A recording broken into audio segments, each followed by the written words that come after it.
और क्या। एक बार बादशाह अकबर को कहानियाँ सुनने का चस्का लगा गया। उन्होंने अपने दरबारियों की पारी बांध दी, जो हर दिन आकर उन्हें कहानी सुनाने लगे।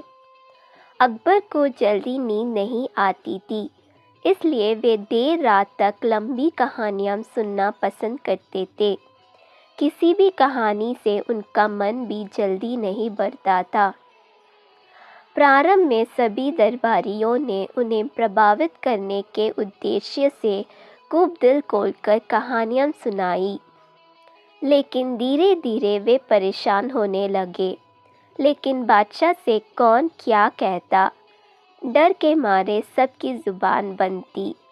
सबको बस इंतज़ार उस दिन का जब बादशाह का कहानियाँ का चस्का ख़त्म हो जाए और उनका इस आफत से पीछा छूटे। एक दिन बीरबल की कहानी सुनाने की पारी आई। वह बादशाह अकबर के कक्ष में गया और कहानियाँ सुनाने लगा। अकबर की बीरबल से अन्य दरबारियों की तुलना में अधिक अपेक्षा थी।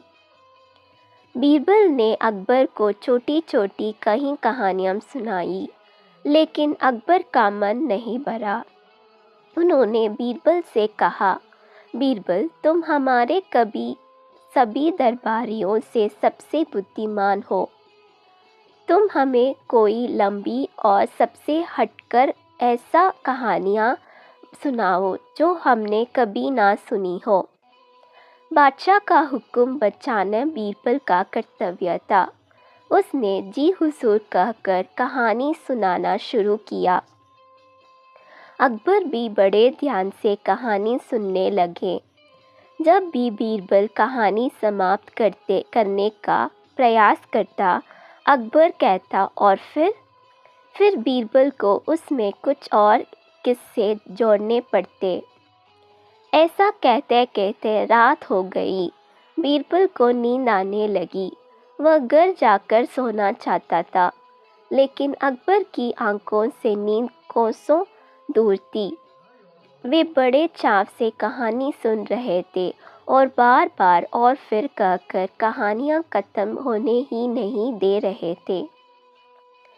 बीरबल समझ गया कि बादशाह ऐसे नहीं मानेंगे। उसे कुछ ऐसा करना होगा कि वे खुद ही उसे वहाँ से भगा दे। कुछ सोचने के बाद वह बोला, जापाना, मैं अब आपको एक नया और सबसे हटकर कहानी सुनाता हूँ। यकीन जानिए, आपने पहले कभी ऐसे कहानी नहीं सुनी होगी। अकबर की उत्सुकता बढ़ गई।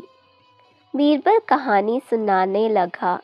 एक समय की बात है, एक गांव में एक किसान रहता था। उसने अनाज रखने के लिए एक बड़ी सी कोठरी बना रखी थी। उस कोठरी में उसका अनाज सुरक्षित रहता था। उस कोठरी में एक छोटा सा छेद रहा गया था, जिस और किसान ध्यान नहीं दे रहा। एक दिन एक चिड़िया उस छेद से कोठरी में जा घुसी और अनाज का एक दान लेकर उसी छेद से फुर करके बाहर उड़ गई। और फिर अकबर उत्सुकता होकर बोले। फिर दूसरी चिड़िया आई और वह भी कोठरी में से दाना लेकर उड़ गई। फुर, बीरबल बोला। और फिर अकबर ने फिर से पूछा। फिर तीसरी चिड़िया आई और वह भी कोठरी में से दाना लेकर उड़ गई। फुर, बीरबल बोला। अकबर अब जब भी और फिर कहते, बीरबल कहा देता। और फिर एक और चिड़िया आई और दाना लेकर उड़ गई। फुर। अकबर को और क्या करते करते और बीरबल को फुर फुर करते बहुत समय बीत गया। कहानी फुर से आगे बढ़ी ही नहीं रही थी। आखिरकार अकबर खींच कर बोले, ये क्या फुर फुर लगा रखा है, आगे की कहानी बताओ। जापाना, आप इतने में ही तंग आ गए। कोठरी के आसपास तो करोड़ों चिड़िया इकट्ठी हो गई है।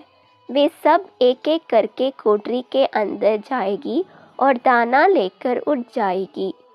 फुर, आपके कहे अनुसार कहानी बहुत लंबी और हटकर है।